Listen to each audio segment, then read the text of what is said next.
গত 24 তারিখে তোমাদের নোটিফিকেশন একটা বেরিয়েছে, indicative notification public service commission West বেঙ্গলের মাধ্যমে, যেটায় বলা হয়েছে শীঘ্রই West Bengal audit and account সার্ভিসের পরীক্ষা হবে। প্রথমত আমি আমার পরিচয়টা দিয়ে নিই। আমার নাম হচ্ছে অসিত হালদার। ঠিক আছে, my name is Asit Haldar.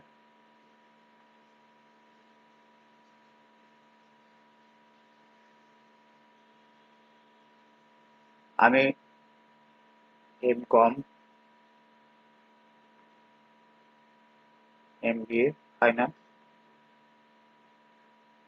তাহলে আর আমার একটা পরিচয় হচ্ছে আমি এই ওয়েস্ট বেঙ্গল অডিটিং সার্ভিসে এখন বর্তমানে চাকরি করছি। তো এই বিষয়ে তোমাদেরকে বলার জন্য, যেটা আমি গতকালকে একটা ভিডিও আপলোড করেছিলাম, যে সেখানে বলেছি যে আমার একটা বই তোমাদের জন্য, ফিল্মসের জন্য বেসিক্যালি একটা বই খুব শীঘ্রই বেরোবে, যেটা পাবলিকেশন হবে না। হ্যাঁ, সেটাতে সেই ডিটেলস ভিডিওটা তোমরা দেখে নাও কিভাবে বইটা পেতে পারো। আজকে তোমাদের জন্য আমি অডিটিং এন্ড অ্যাকাউন্টেন্সির এমসিকিউ কথাগুলো নিয়ে এসেছি, যে প্রশ্নগুলো আসে, খুব সিম্পল কোশ্চেন আসে। ঠিক আছে, সেই 60খানা প্রশ্ন আমি আজকে আলোচনা করব। দেখো কি কি দিয়েছি। প্রথম হচ্ছে which accounting principle state that the revenue should be recognise when it is earn regardless of when cash is receive. তোমরা জানো আমাদের ক্যাশ বেস অ্যান্ড অ্যাকচুয়াল বেসে অ্যাকাউন্টিং হয়। ঠিক আছে, অ্যাকচুয়াল বেসিস হয় আর কস্ট প্রিন্সিপাল হয়। তাহলে আমাদের অ্যাকচুয়াল বেসিস মানে হচ্ছে আমাদের এই জিনিসটা, আমাদের সমস্ত অ্যাকাউন্ট কিন্তু এক্সেপ্ট গভর্নমেন্ট অ্যাকাউন্ট আমাদের ক্যাশ বেসিসে হয়। আর অ্যাকচুয়াল বেসিস কিন্তু আমাদের আদার্স অ্যাকাউন্ট, কোম্পানি অ্যাকাউন্ট গুলো অ্যাকচুয়াল বেসিস হয়। ঠিক আছে, তাহলে এটা কিন্তু আমাদের যে 2000 আগে ছিল 1956 এর যে কোম্পানি অ্যাক্ট, আর বর্তমানে হচ্ছে তোমার বর্তমান যে কোম্পানি অ্যাক্ট হচ্ছে 2013 সালের কোম্পানি অ্যাক্ট। এবং তোমরা আরো ডিটেলসে পড়বে, যেগুলো খুবই দরকার আছে পড়ার, আমি বলে দিচ্ছি। তোমরা কিন্তু এএস পড়বে। ঠিক আছে, এএস সম্বন্ধে একটা ভালো কনসেপ্ট রাখবে। এএস আমাদের আছে টোটাল 27টি। ঠিক আছে, টোটাল 27টি এএস আছে। আর ইন্ডিয়াসটা এতটা দরকার হবে না, এএসটা তোমাদের ক্ষেত্রে খুব দরকার হবে। ইন্ডিয়াস পড়ার খুব একটা দরকার নেই। ঠিক আছে, এএসটা পড়লেই কিন্তু হবে। আর কোম্পানি একটা খুব ভালো করে দেখে নেবে। ঠিক আছে, তাহলে আমাদের অ্যাকাউন্টিং যে প্রিন্সিপাল, বেসিক অ্যাকাউন্টিং যে আমরা পড়ি প্রথম থেকে, দেখবে আমাদের কোম্পানি অ্যাকাউন্ট গুলো অ্যাকচুয়াল বেসিস হয়। অ্যাকচুয়াল মানে কি? অ্যাকচুয়াল মানে হচ্ছে তুমি তোমার এক্সপেক্টেড যে তুমি যে একটা ইনকাম করছো, সেটা তুমি তোমার অ্যাকাউন্টে কিন্তু আসেনি, টাকাটা এখনো আসেনি। ধরো তুমি একটা ব্যাংকে টাকা রেখেছো, কোনো কোম্পানি একটা ব্যাংকে টাকা রেখেছে, তার ইন্টারেস্ট পাবে ও কিন্তু সেপ্টেম্বর মাসে। ঠিক আছে, টাকা রেখেছিল, ধরো টাকা রেখেছিল ও জানুয়ারি মাসের 1 তারিখে, 1 তারিখে 1 জানুয়ারিতে ও কিন্তু 1 জানুয়ারি 2025-এ ও 5 লক্ষ টাকা ইনভেস্ট করেছে। এই যে 1/2 যে 5 লক্ষ টাকা, 5 কোটি টাকা, যাই হোক না কেন, ও তো অ্যাকাউন্টিং ফাইনালাইজেশন করবে 31/3/25-এ। তাহলে এই যে ফাইনালাইজেশন করবে অ্যাকাউন্টটা, এই যে 3 মাসের, অর্থাৎ জানুয়ারি, ফেব্রুয়ারি, মার্চ, এই 3 মাসের যে ইনকামটা ও অ্যাকচুয়াল বেসিসে ওখানে বুকসে এন্ট্রি করবে। ঠিক আছে, এটাই অ্যাকচুয়াল বেসিস। আর তুমি পাও আর না পাও, তোমার কিন্তু অ্যাকচুয়াল বেসিস তোমাকে এন্ট্রি দেখাতে হবে। ঠিক আছে, আর ঠিক আস্তে আস্তে ধীরে ধীরে এই জিনিসগুলো আরো ডিটেলস আলোচনা করবো। শর্ট কোশ্চেনের মধ্যে আলোচনা করলে টাইম বেশি চলে যাবে। অ্যাকাউন্টিং ইকুয়েশনটা তোমরা সকলেই জানো, এটা আমাদের ব্যালেন্স শিটের একটা equation. Asset equal to liabilities plus capital. এই ক্যাপিটালটা তোমরা, আমি আরেকটা কথা এখানে বলে দিই, তোমরা কিন্তু যখন কোম্পানি অ্যাকাউন্ট আসবে, তোমরা কিন্তু আমাদের গতানুগতিক যে টি শেপে যে আমরা অ্যাকাউন্ট করতাম, সেই টি শেপে অ্যাকাউন্ট তোমরা করবে না। ঠিক আছে, আমাদের অ্যাকাউন্টিং যে তোমার শিডিউল 6 এর উপর, এখন শিডিউল 6 নেই, শিডিউল 3 অনুসারে অ্যাকাউন্টিং যে ফরম্যাট দেওয়া আছে, ব্যালেন্স শিটের যে ফরম্যাট দেওয়া আছে, হ্যাঁ, ব্যালেন্স শিটের যে ফরম্যাট দেওয়া আছে, সেই ব্যালেন্স শিটের ফরম্যাট অনুসারে অ্যাকাউন্টিং করবে, ব্যালেন্স শিটে করবে। তাহলে অ্যাসেট হয়ে গেল liability plus capital, asset equal to liability আবার ক্যাপিটাল। ডিটেলস আমি এগুলো যাবো পরে। ঠিক আছে, এখন তো এমসিকিউ করছি। Depreciation is charge on fixed asset. Depreciation কিসে চার্জ করা হয়? ডেপ্রিসিয়েশন চার্জ করা হয় ফিক্সড অ্যাসেটের উপরে। ঠিক আছে, ডেপ্রিসিয়েশন চার্জ করা হয় ফিক্সড অ্যাসেটের উপরে। Which of the following is not method of depreciation? এদের মধ্যে কোনটি ডেপ্রিসিয়েশন মেথড নয়, স্ট্রেট লাইন মেথড, এটা ডেপ্রিসিয়েশন মেথড। হ্যাঁ, ডাব্লিউডিবি ডেপ্রিসিয়েশন মেথড, এনইউটি মেথড, এটা ডেপ্রিসিয়েশন মেথড। ফিফো কিন্তু ডেপ্রিসিয়েশন মেথড নয়, এটা হচ্ছে তোমার গুড রিসিভ আর কিভাবে করছো তার যে এন্ট্রি করতে হয়, ফিফো লিফো, এগুলো হচ্ছে। তাহলে এইটা পড়ার জন্য তোমার কিন্তু এএস কি করতে হবে, এএস 10 পড়তে হবে। ঠিক আছে, আমি প্রত্যেকটা বলে দেবো কোনটা কোনটা পড়বে। এটা এএস 10 পড়লে তোমার ডিটেল সাইডে এটা ক্লিয়ার হয়ে যাবে।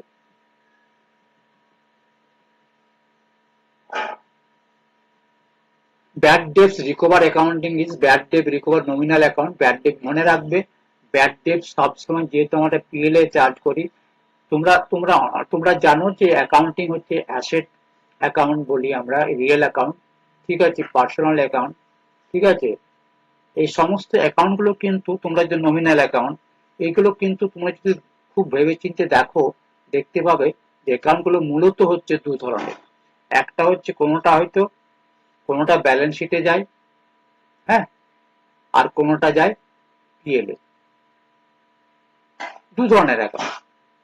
অত রিয়েল, নমিনাল, পার্সোনাল এসব মনে না রেখে, তাহলে কোনটা কোনটা পিএলএ যায়, যেগুলো ইনকাম, এইদিকে ইনকামটা আসে, এইদিকে এক্সপেন্সটা আসে, ঠিক আছে, আর এইদিকে ক্যাপিটালটা আসে। আমি একটা আদার্স প্রিভিয়াস ফরম্যাটে দেখাচ্ছি।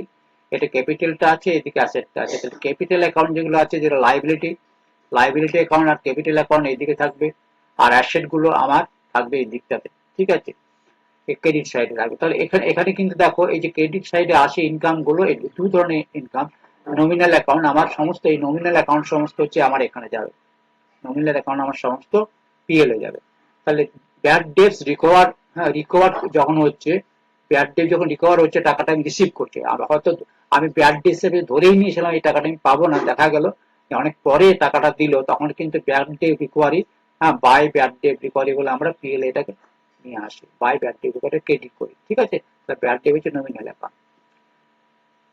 Capital receipt can be called up, reserve capital can be called up at any time by the board resolution, only at the time of opening of company, only with shareholder approval, never. তাহলে bad only at the time of opening of company। আমরা কিন্তু capital call up তখনই করি, reserve capital যেটা বলে, যেটা আমরা share হোল্ডারের কাছে যদি কোনো পাওনা থাকে, হ্যাঁ, তখন কিন্তু শেয়ার ক্যাপিটাল অ্যাজ পার তার শেয়ার ক্যাপিটাল হোল্ডিং আছে, তার পেড আপ যতটা আছে, ধরো 10 টাকার শেয়ার, একটা শেয়ারের দাম 10 টাকা, একটা শেয়ারের দাম 10 টাকা আছে, আনপেড আছে তোমার 2 টাকা। তাহলে এই 2 টাকাটা আমি কল আপ কখন করব, কল কখন করব, একবারে ফাইনালি বাধ্যতামূলক ভাবে কিন্তু এটা আমি আমার আইনেই আছে যে উইন্ডিং আপ হবে তখন তোমাকে এটা টাকাটা দিতে হবে, ঠিক আছে। এরপরে চলে আসো, provision for doubtful debts is created as per the which the accounting principle on the conservatism principle, provision for doubtful debt করতে হয়। মনে রাখবে যে এইগুলো ডিটেলস আমি যাব, এগুলো আমি এখন তোমাদেরকে শর্ট কোশ্চেনের জন্য বলে দিচ্ছি আর টাচ করে দিচ্ছি। প্রভিশন ফর ডাউটফুল ডেট, অর্থাৎ দেখো ব্যাড ডেট তো আছে, ঠিক আছে, ব্যাড ডেট তো আছে, তার সাথে কি আছে, ব্যাড ডেটটা আছে, তার সাথে কি আছে, একটা কল এসেছিল, আমি কলটা অফ করে দিলাম। ব্যাড ডেটটা আছে, ব্যাড ডেটটা আমরা পিএলএ চার্জ করে দিচ্ছি, পিএলএ চার্জ করে দিচ্ছি অলরেডি। ব্যাড ডেট মানে হচ্ছে তোমার অলরেডি সেটা আমার অ্যাসেট কমে যাবে। প্রভিশন যখন, প্রভিশন ফর ডাউটফুল ডেট, অর্থাৎ কোনো যদি আমার ডেটারের কাছ থেকে আমার একটা সম্ভাবনা কম থাকে, তখন কিন্তু আমার আইডিয়া করে কিন্তু এই যে কনজারভেটিভ প্রিন্সিপাল আমার আছে, এটা লস হতে পারে, আমি গেন কোনোদিন এন্ট্রি করব না, কিন্তু সম্ভাবনা আছে যে এই টাকাটা আমার মার খেতে পারে, তার জন্য আমরা আমরা কিন্তু সেটাকে আমরা প্রভিশন করে রাখি। সেটা আমার ব্যাড ডেবিট ক্ষেত্রে হতে পারে, আবার তোমার ডাউটফুল ডেটের ক্ষেত্রেও হতে পারে, সেটা প্রভিশন আমরা করে রাখি, ঠিক আছে। এটা পরবর্তীকালে ব্যাড ডেট হয়ে যেতে পারে, কিন্তু কারণ এই জিনিসটাকে কিন্তু আমরা অলরেডি অ্যাসেটটাকে কমিয়ে আমি ইয়েতে পিএলএ চার্জ করে রাখবো। তাই এই এই যে পদ্ধতিটা, প্রিন্সিপালটা আছে, এতে কনজারভেটিজম প্রিন্সিপাল বলা হয়, ঠিক আছে। এরপরে দেখো, ক্যাপিটাল এক্সপেন্ডিচার শুড বি, হ্যাঁ, ক্যাপিটাল এক্সপেন্ডিচার যা হবে সেটা ব্যালেন্স শিটে যাবে, ক্যাপিটাল এক্সপেন্ডিচার যেটা হবে সেটা আমার ব্যালেন্স শিটে যাবে। অর্থাৎ আমার ক্যাপিটালটা কমবে, হ্যাঁ, ক্যাপিটালাইজেশন আমি আমার অ্যাসেটটা বাড়বে, তাহলে আমার সবসময় ব্যালেন্স শিটে যাবে। চার্ট টু দ্য প্রফিট আর কোনোদিন হবে না ক্যাপিটালাইজ ইন ব্যালেন্স শিট, তাহলে ক্যাপিটালাইজ ব্যালেন্স শিটে যাবে। হ্যাঁ, এটা লাইবিলিটি কোনো ব্যাপার নেই, এটা রেভিনিউ কোনো ব্যাপার নেই। আমার যখন ক্যাপিটালাইজ হবে, যদি আমি ধরো রিজার্ভ থেকে আমি কোনো অ্যাসেট কিনি, ঠিক আছে, রিজার্ভ থেকে কোনো আমি অ্যাসেট কিনি, তাহলে আমি অ্যাসেট তাহলে আমার ক্যাপিটালাইজ হয়ে যাবে। রিজার্ভ এন্ড সারপ্লাস থেকে পিএল আমার যে প্রফিট হলো, সেই প্রফিট থেকে কোনো যদি অ্যাসেট কিনি, তাহলে আমার রিজার্ভটা কমে যাবে, আমার অ্যাসেটটা বেড়ে যাবে, তাহলে আমার ক্যাপিটালাইজ হয়ে যাবে। Subscription receive in advance is শোন অ্যাজ, সাবস্ক্রিপশন যদি আমার অ্যাডভান্সে পাই আমি, সেটাকে কারেন্ট লাইবিলিটি দেখাতে, এটা কোনোভাবে কিন্তু আমার কোনো এই যে যতগুলো অ্যাকাউন্ট আছে আমার এখানে কোথাও দেখাবো না, আমার এটা লাইবিলিটি শো করবে, এটা আমার current liability. As per the prudence concept, কি বলছে দেখো, প্রুডেন্ট কনসেপ্টে খুব ভালো ভালো কনসেপ্ট আমি এখানে দিয়েছি, খুব ভালো করে প্রথম চ্যাপ্টারটা করবো। অ্যাকাউন্টিং এর কনসেপ্টুয়াল যে কনসেপ্ট আছে, প্রুডেন্ট কনসেপ্ট, এই ফার্স্ট চ্যাপ্টারটা ভালো করে পড়বে। Anticipated all profit but provide for all losses, এটাই হচ্ছে আমার প্রুডেন্ট কনসেপ্ট, যেটা আগে বলছিলাম। আমার এন্টিসিপেট যত লস আমি, সেটা ইনভেস্টমেন্টের ক্ষেত্রে হতে পারে, এন্টিসিপেট করছে এবং লস হতে পারে, আমি লসের দেখাবো, তখন কষ্টে দেখাবো। আবার আমার ডেটারের ক্ষেত্রে হতে পারে যে আমার লস হতে পারে, তখন আমি ডাউটফুল ডেট হিসেবে আমি সেটাকে প্রভিশন করে দেখাতে পারি। তাহলে এটাই হচ্ছে আমার এন্ট্রিস অর লসেস বা হ্যাঁ, ডু নট এন্টিসিপেটেড প্রফিটকে আমি দেখাবো না। আমার আগামী বছরে 1 কোটি টাকা প্রফিট হবে, এটা আমি কোনোদিনই দেখাবো না। কিন্তু আগামী বছরে যদি আমার এক্সেপশনাল কেস ঘটে, আমি দেখি যে আমার 1 কোটি টাকা লস হয়ে যাবে, লসটাকে আমার ব্যালেন্স শিটে শো করতে হবে বা পিএলও শো করতে হবে। এবার কোম্পানি অ্যাকাউন্ট থেকে তো forfeited share can be reissued at, এটা খুব ভালো কোশ্চেন একটা। কোনোদিনও ফরফিটেড শেয়ারকে আমরা কোনোদিন আমরা হ্যাঁ প্রিমিয়াম ইস্যু করতে পারবো না, এটা মনে রাখলেই হবে, তাহলে তুমি অ্যান্সারটা বেড়ে যাবে। ডিসকাউন্ট ইফেক্ট করতে হবে না, লেস দেন ফরফিটেড অ্যামাউন্ট, সেটা আমি ইস্যু করতে পারবো। আমি একটা শেয়ার একটা ফরফিট করলাম, ধরো কাউকে আমি 100টা শেয়ার ছিল, ঠিক আছে, কাউকে আমি কোনো কোম্পানি, আমি বলতে গেলে কোম্পানি, কোনো কোম্পানি একটা কাউকে 100টা শেয়ার ইস্যু করেছিল, তার কাছে তার পেড আপ হয়েছিল ধরো 80 টাকা পেড আপ হয়েছে, হ্যাঁ, 80টা শেয়ারে পেড আপ হয়েছে, কল করছে যখন 20 কল করলো 10 টাকা রেটে, তার সেই সেই সেইটা না দিল না, একটা সার্টেন পিরিয়ড আছে, সেই পিরিয়ডটা পেরিয়ে গেলে কোম্পানি কিন্তু টোটাল ব্যাপারটাকে ফরফিট করে নেবে, তার মানে এই টাকাটা কমপ্লিটলি ফরফিট হয়ে যাবে। কিন্তু এই যখন আমি শেয়ারটাকে ইস্যু করবো, তার মানে আমি 100টাই ইস্যু করবো, ফরফিটেড শেয়ারটা আমি ইস্যু করবো, সেই ফরফিট শেয়ারটা কোনোদিনই আমি কি করবো, প্রিমিয়ামে ইস্যু করতে পারবো না, আমাকে discount equal to or less than the ফরফিটেড amount আমাকে ইস্যু করতে হবে। আমি প্রফিট করে যত টাকা পাচ্ছি, তার চাইতে আমাকে কমে বা ছাড় দিয়ে আমাকে ইস্যু করতে হবে। Debenture redemption reserve is created as per company act, debenture redemption reserve as created as per company act 2014। তাহলে কিন্তু কোম্পানি অ্যাক্টটাও তোমাদের এখানে শেয়ারের যে কোম্পানি অ্যাক্ট আছে 42 থেকে 71 পর্যন্ত, এটা তোমরা ভালো করে পড়বে। শেয়ার ক্যাপিটাল সম্বন্ধে ডিটেলস লেখা আছে, কোম্পানি অ্যাক্ট 42 to 71, হ্যাঁ, সেকশন 72 to 71 সমস্ত কিছু, তোমার বোনাস শেয়ার কিভাবে ইস্যু হয়, ঠিক আছে, তারপর তোমার বাইব্যাক কি করে হয়, শেয়ার ক্যাপিটালের সমস্ত কিছু ডিটেলস তুমি এসব সমস্ত কিছু 42 থেকে 71 সেকশনে পেয়ে যাবে। কোম্পানি একটা বার চোখ বুলিয়ে নেবে। Minimum subscription must be receive within how many days, এটা তোমরা কোম্পানি অ্যাক্ট করলে পাবে 90 ডেজে পাওয়া যায়, মিনিমাম সাবস্ক্রিপশন তোমাকে 90 ডেজের মধ্যে দিতে হবে। কল ইন এরিয়াস শোন অ্যাজ, কল ইন এরিয়াস কোথায় দেখা হয়, ডিডাকশন করে দেখা হয়, কল ইন এরিয়াসটাকে সবসময় কল ইন এরিয়াস কিন্তু ব্যালেন্স শিটে ডিডাকশন করে দেওয়া হয়, দেখানো হয়। ধর কোনো কোম্পানির 1 কোটি টাকা, হ্যাঁ, 1 কোটি টাকা শেয়ার ক্যাপিটাল আছে,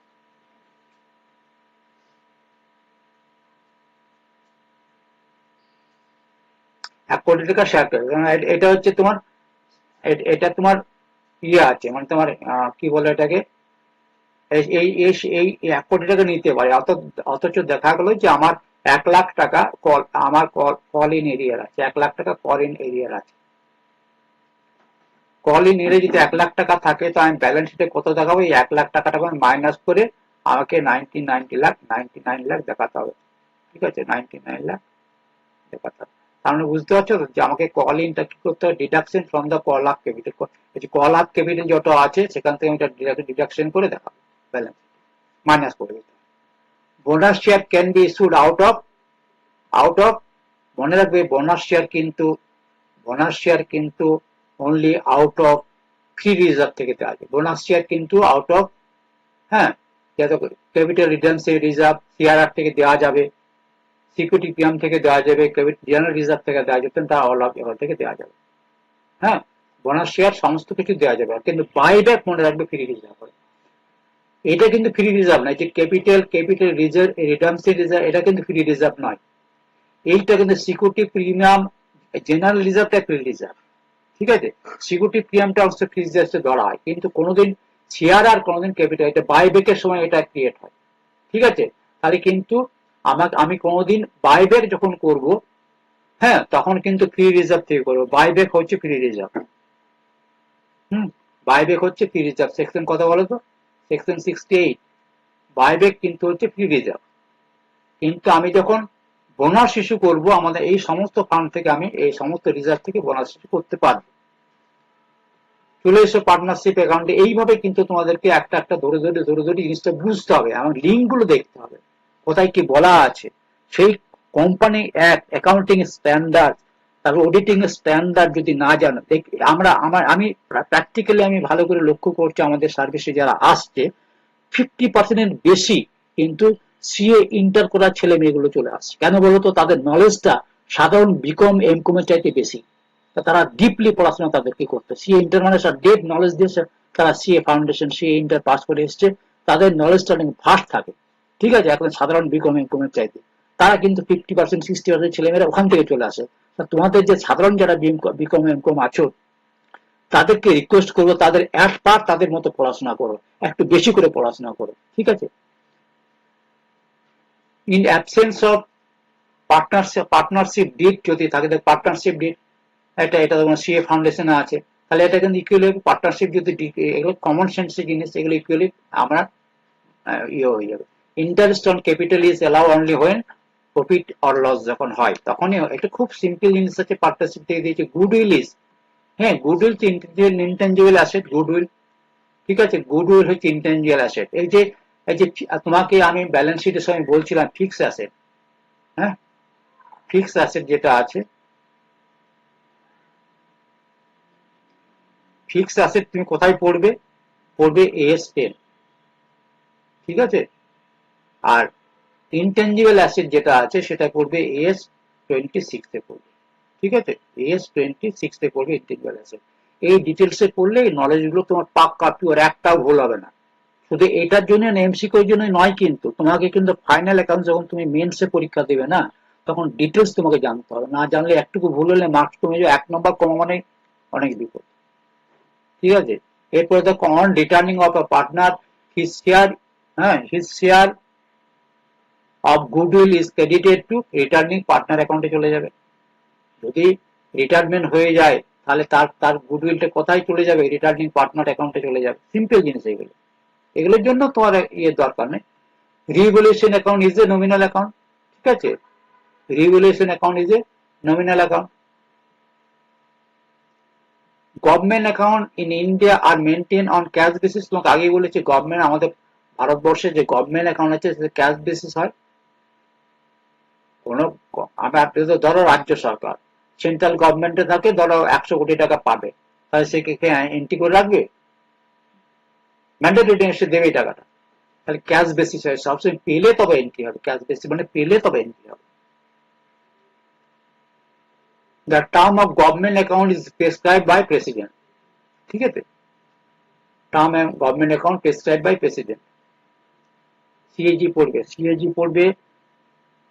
পড়বে কনস্টিটিউশন অফ ইন্ডিয়া থেকে। সিএজি পড়বে তোমার, আমাদের ইয়ে তো আছে অ্যাকাউন্টিং, সিএজি পড়বে 148 থেকে 151, এটা হচ্ছে সেকশন, হ্যাঁ, সেকশন কনস্টিটিউশন সেকশন পড়বে 148 থেকে। সিএজি এটা খুব ভালো করে পড়ে নেবে, এখান থেকে প্রশ্ন আসবে তোমাদের, এমসিকিউ আসবে, কনস্টিটিউশন থেকে আসবে, একাংশেও আসবে।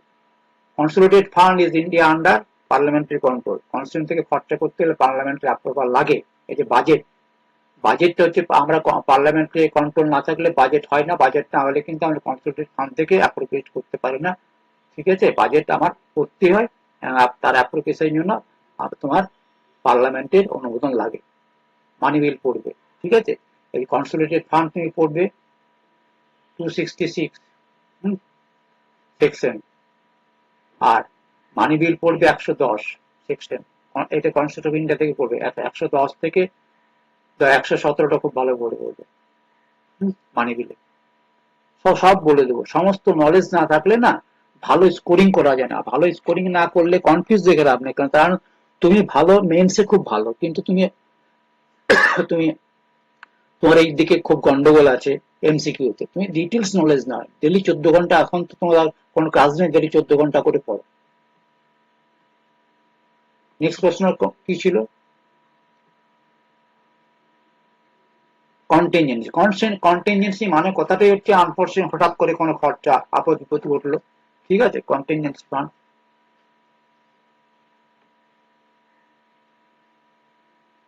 Unfortunate expenditure, contingency, unfortunate expenditure, B answer. ঠিক আছে, এটাও কিন্তু ওই আমাদের তোমার যে ভারতীয় সংবিধান আছে, কনস্টিটিউশন অফ ইন্ডিয়া, সেখান থেকে কন্টিনজেন্সি ফান্ড তোমরা ডিটেলসে পড়বে। Public account is on does not require parliamentary control. Public account মানে কি?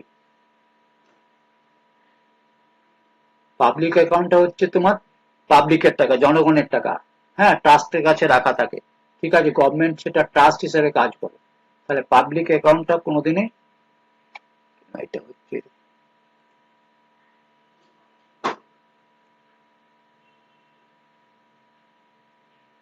পাবলিক অ্যাকাউন্টে কোনো public account of the does not require parliamentary control. ঠিক আছে, আমার পিএফ এর টাকা তুলবো, ঠিক আছে, আমার ট্রাস্টে এজির কাছে রাখা আছে, তাহলে এটা কিন্তু আমার টাকা। হ্যাঁ, তাহলে এটা কিন্তু পার্লামেন্টারি অ্যাপ্রুভাল দরকার হয় না। এরপর চলে আসে অডিটে। অডিটের জন্য কিন্তু অডিটিং এর স্ট্যান্ডার্ড আছে। ঠিক আছে, অডিটিং এর স্ট্যান্ডার্ড গুলো খুব ভালো করে পড়বে। আমি তোমাদেরকে বলছি যে সিএ স্ট্যান্ডার্ডে পড়াশোনা করো, খুব ভালো করে পড়ো, তাহলে কিন্তু খুব ভালো রেজাল্ট করতে পারবে।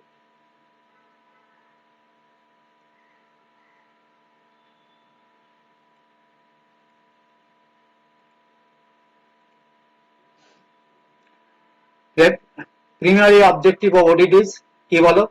Detection fraud, prevention of error, expression opinion on financial statement, এটা হচ্ছে প্রিমিয়ারি অবজেক্টিভ। এটা এটা এটা পড়বে তুমি। অবজেক্টিভ হচ্ছে, এটাকে বলা হয় এসে, স্ট্যান্ডার্ড অডিটিং পড়বে 200। হ্যাঁ, 200 পাবে। প্রিমিয়ারি অবজেক্টিভ অডিট কাকে বলে, অডিটের মেন ফাংশনটা কি, expression of opinion on financial statement, true and fair view দিচ্ছে কিনা সেটা আমার দেখা। এরপরে এসো auditing standard issued by ICAI. Auditing standard কে ইস্যু করে আইসিএআই।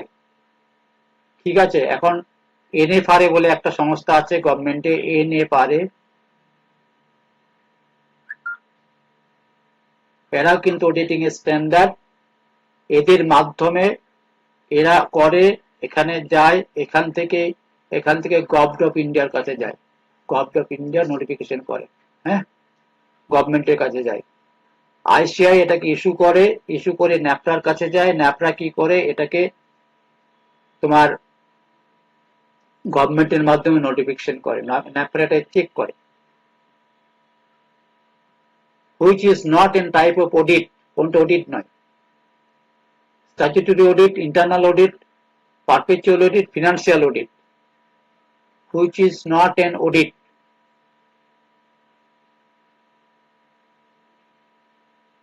এই তিনটে অডিট, এটা অডিট, এটা অডিট, এটা অডিট, এখানে অ্যান্সারটা ভুল আছে, এটা হবে পারপেচুয়াল অডিট। পারপেচুয়াল অডিট কোন অডিটের নাই। Audit evidence should be sufficient and appropriate হতে হবে, audit evidence should be sufficient and appropriate হতে হবে। এটা পড়বে অডিট এভিডেন্স এসে 540। ঠিক আছে, অডিট এভিডেন্স পড়বে। ঠিক আছে, এসে 540 পড়বে, সাফিসিয়েন্ট হতে হবে, এটাকে আমরা সংক্ষেপে বলি সাফিসিয়েন্ট হতে হবে, অ্যাপ্রোপ্রিয়েট হতে হবে, এস এস এই বলে অ্যাপ্রোপ্রিয়েট এন্ড, হ্যাঁ appropriate and sufficient and appropriate হতে হবে। এটাকে এস এ ই বলা হয়। এটা 540 পড়লে তোমরা জেনে যাবে। ডিটেলস এগুলো যখন আমি ডিটেলস অডিট পড়াবো তখন ডিটেলস বলবো, এখন সময় হবে না। Test checking means checking selected transaction, ঠিক আছে। টেস্ট চেকিং মানে হচ্ছে আমি কিভাবে চেকিং করব, স্যাম্পলিং করা টেস্ট চেকিং বলা হয়। হ্যাঁ, কত ধরনের চেকিং আছে সেগুলো দেখবে। সিলেক্টেড অল ট্রানজাকশন কোনোদিনই চেকিং হয় না, এটা কোনোদিনই হবে না, সিলেক্টেডই হবে। নো চেকিং, চেকিং তো হবেই না, চেকিং অনলি এরা, যদি এরা পাই না। চেক চেকিং মানে হচ্ছে আমাকে অল ডাটা, তোমার কোনো কোম্পানি কোটি কোটি ট্রানজাকশন হয়, একটা কোম্পানি অনলাইন এখন যা বিজনেস করে কোটি কোটি ট্রানজাকশন, আমি সিলেক্টেড ট্রানজাকশন চেক করবো, সেটা হচ্ছে কেস চেকিং বলা হয়, ঠিক আছে। এটারও নাম আছে, ঠিক আছে। ডিটেলস যখন বলবে এটাকে এসএপি বলে, এসএপি অডিট প্রসিডিওর। এরপর চলেছে planning, audit planning and documentation. এই অডিট প্ল্যানিং এন্ড ডকুমেন্টেশন এসে পড়বে, এসে 230 পড়বে।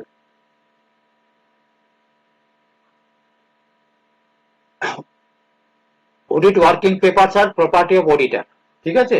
অডিট করার সময় যে পেপারগুলো অডিটর কাজ করে সেগুলো কিন্তু কোম্পানির নয়, অডিট তার নিজস্বর জন্য কিন্তু নিজের কাছে রাখতে হবে। তাহলে অডিট হচ্ছে, অডিট ডকুমেন্ট গুলো হচ্ছে, ওয়ার্কিং পেপার গুলো হচ্ছে অডিটরের ডকুমেন্ট।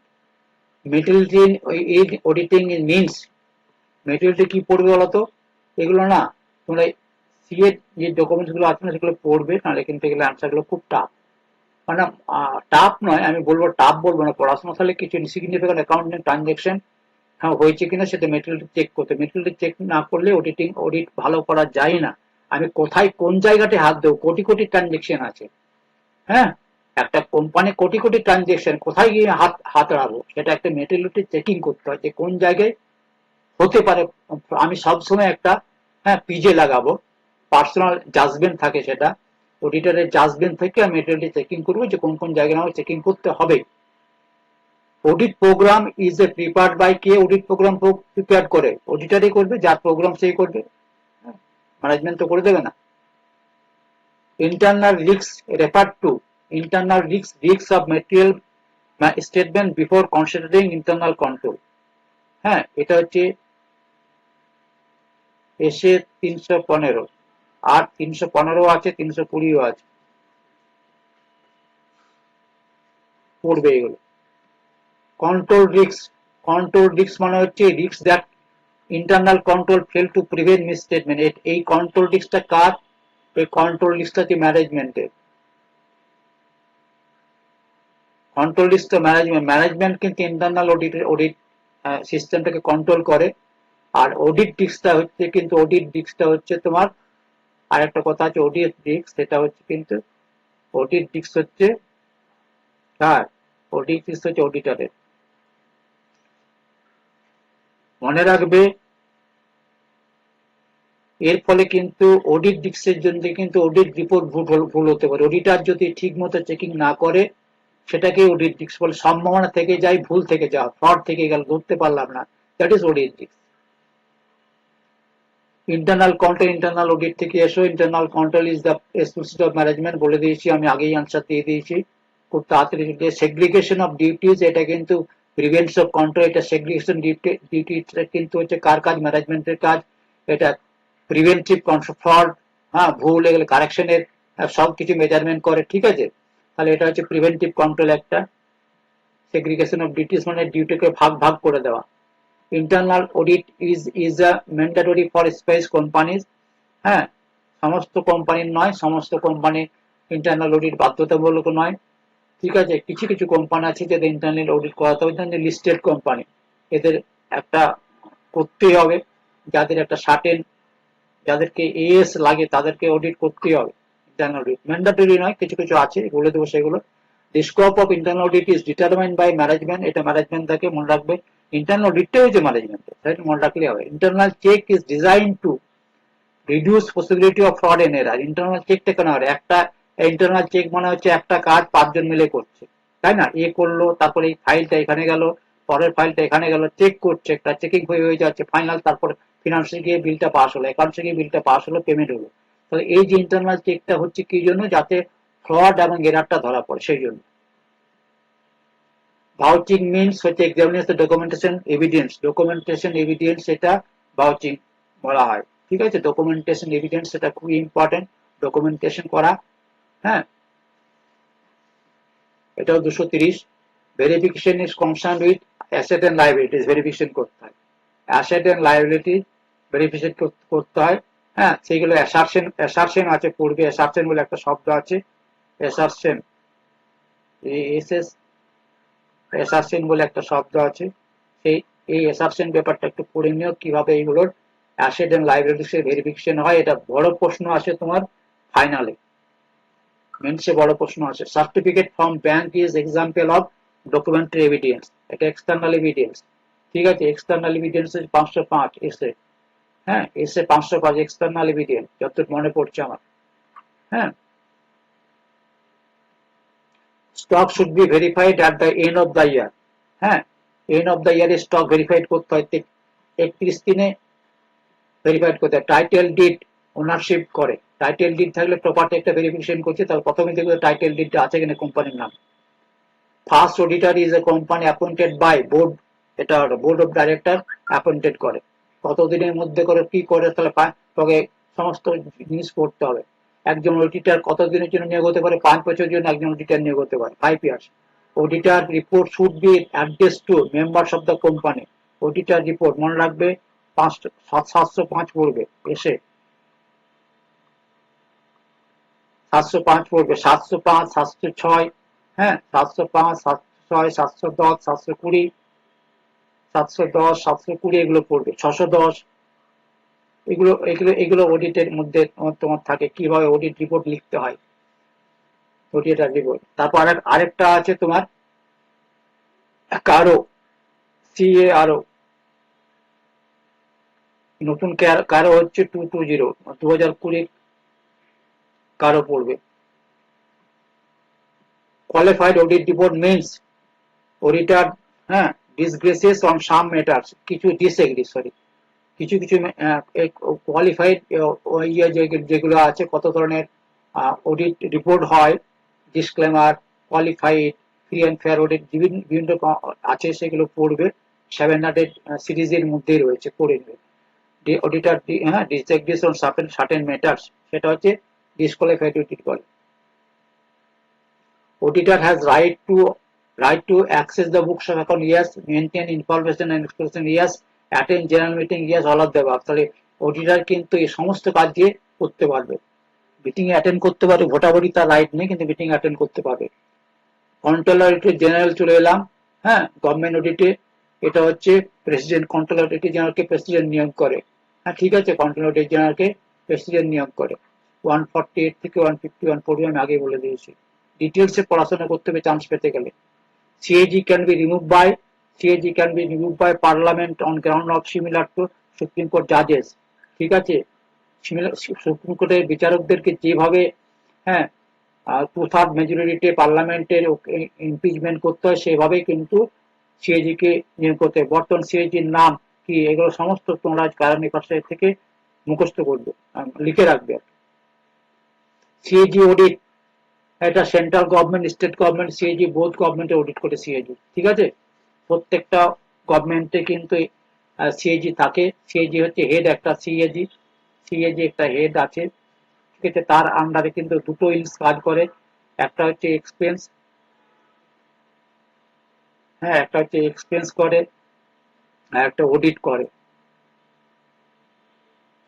এক্সপেন্স মানে এক্সপেন্স গুলো দেখে, একটা অডিট গুলো দেখে, ঠিক আছে?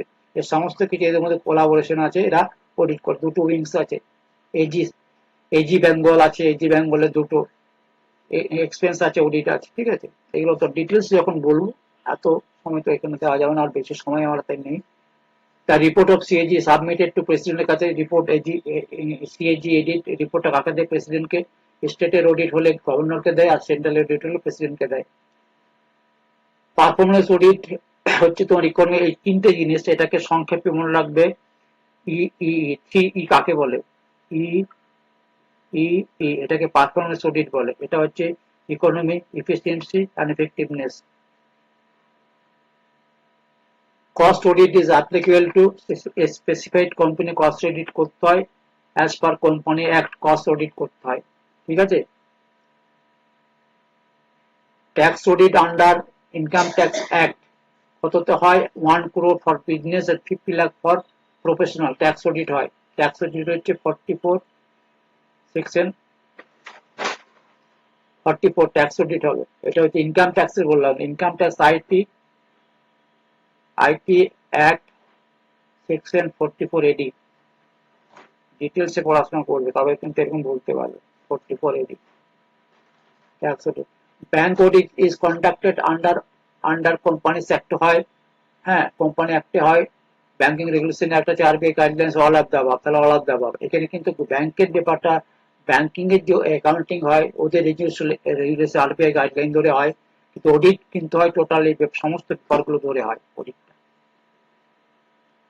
অডিট অফ কোঅপারেটিভ সোসাইটি নিজস্ব আইন আছে স্টেট কোঅপারেটিভ অ্যাক্ট আছে এটা কোঅপারেটিভ সোসাইটি কিন্তু কোম্পানি হিসেবে ধরা হয় না মনে রাখবে সেকশন 8 কোম্পানি কোঅপারেটিভ সোসাইটি এগুলো কিন্তু কোম্পানি অ্যাক্টের আন্ডার পড়ে না concurrent audit means audit conducted simultaneously with transaction মানে অ্যাকাউন্টস অডিট হচ্ছে ট্রানজাকশন অডিট হচ্ছে সেটা concurrent audit বলা হয় দুই ধরনের অডিট একটা ট্রানজাকশন অডিট হয় একটা অ্যাকাউন্ট অডিট হয় তাহলে এই দুটো যদি একসাথে হয় সেটাকে concurrent audit বলে তাহলে এখানে দেখো অ্যানসার গুলো এখানে দেওয়া আছে ঠিক আছে আজকে আমি এখানে শেষ করলাম ভালো থেকো আর এই ভিডিওটাকে তোমরা কি করবে লাইক শেয়ার করবে এবং চ্যানেলটাকে অবশ্যই সাবস্ক্রাইব করো সাবস্ক্রাইব না করলে কিন্তু পরবর্তী তোমরা ডিটেলস গুলো পাবে না আমি ডিটেলস এখানে নেক্সট ডে আমি এই অঙ্ক সমস্ত কিছু পড়াবো ঠিক আছে থ্যাংক ইউ ভেরি মাচ আবার দেখা হবে তোমাদের সাথে এই নোটিফিকেশনটা বেরিয়েছে আমি আর মনে করে দিলাম ভালো থেকো চ্যানেলটাকে সাবস্ক্রাইব করো এবং খুব সিরিয়াসলি পড়াশোনা করো 10 ঘন্টা মিনিমাম পড়াশোনা করতে হবে থ্যাংক ইউ